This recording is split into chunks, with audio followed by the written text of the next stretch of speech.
Hey, what's up, guys? Anthony from LIKBF, and we're about 2 weeks now from the National Championship.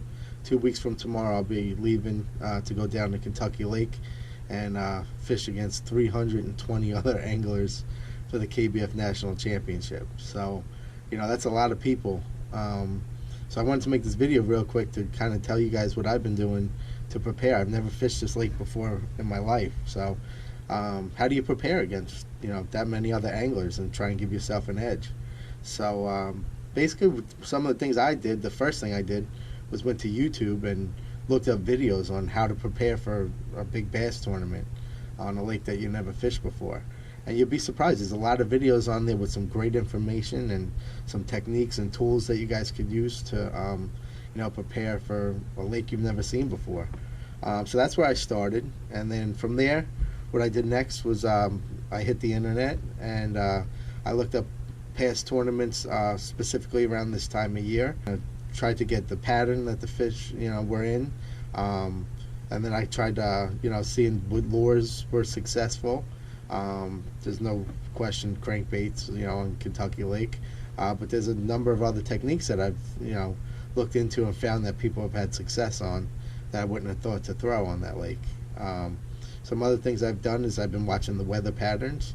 The nighttime temperatures right now this time of year are huge because you got a lot of nighttime hours, way more nighttime hours than daytime hours. So the nighttime hours are going to really dictate the water temperature and stuff like that. So I've been closely watching the weather, especially now that we're 2 weeks out. I'm going to be watching it like a hawk. Some other things I've done, there's some great tools out there. The Navionics app, if you go to navionics.com, there's a free app on the computer that you could go on and you can see all the contour lines of the lake. And I actually used this map to help us pick which cabin we were going to be staying in on the lake. I did this back in November, and we studied the lake really closely. I got together with the other guys in the club and we went over all the information that we found on patterns and stuff like that, and we kind of picked a location on the lake because you're really only going to get so far in the kayak. So we picked a pretty solid location on the lake that's had some great success in the past, and you got a main channel that swings right into the mouth of the cove that we're going to be staying in, and those fish are going to be in the transitional period right now, so they could be moving up to spawn, and if they're spawning by the time we get down there, then the cove that we're staying in has a lot of pockets, some key spawning areas for the fish. So just by doing research, it actually helped us pick the spot that we're going to stay in.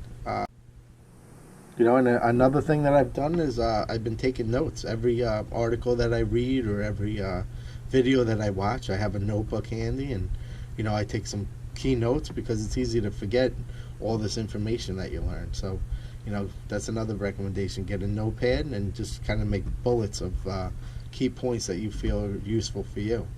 And and then just checking my gear, going through my gear, making sure everything's up to par, changing out hooks, and going through my gear list, making sure I have everything, checking my boat, making sure I got all the gear for my boat.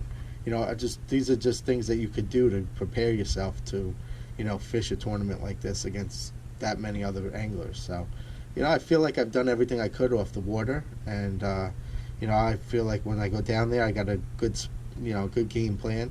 I actually took the Navionics app that I have on my Lowrance Hook 7, and I've already marked out some spots that I want to check out. You can make waypoints without even being on the lake. So there's some key areas on the main lake that I want to check out that I already have a whole pattern planned out for my first pre-fishing day. So I basically did everything I could off the water. I just wanted to throw out some some key pointers as to how I prepared off the water. So I'll keep you guys updated, and so if you guys got any questions or comments, just comment down below and hit the subscribe button. And so the next video that'll be out will be practice day 1, so stay tuned for that. All right, later guys.